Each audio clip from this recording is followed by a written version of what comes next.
అనేకుల పాపం భరించడానికి పాపుల మధ్య ఆయన ఉన్నాడు. ఇంత చేసినా కూడా ఆయన కొంచెమన్నా పాపం అంటిందా? వ్యభిచారి అనే స్త్రీ ఆమె దగ్గరకు వచ్చింది. యేసు పాపం అంటిందా? దొంగలు ఆయన పక్కనే ఉన్నారు. యేసయ్య పక్క చచ్చిపోయేదాకా ఎవరున్నారు? దొంగలు ఉన్నారు. 12 మంది శిష్యుల్లో ఒకడు దొంగ, ఒకడు కోపదారి, ఒకడేం కత్తి పట్టుకొని తిరుగుతున్నాడు.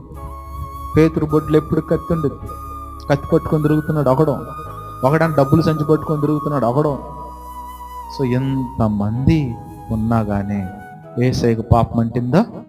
అట్లా ఇప్పుడు అడవిలో ఈ యాపిల్ చెట్టు ఉంది, అలాగే లోకములో అరణ్యములో క్రీస్తున్నాడు.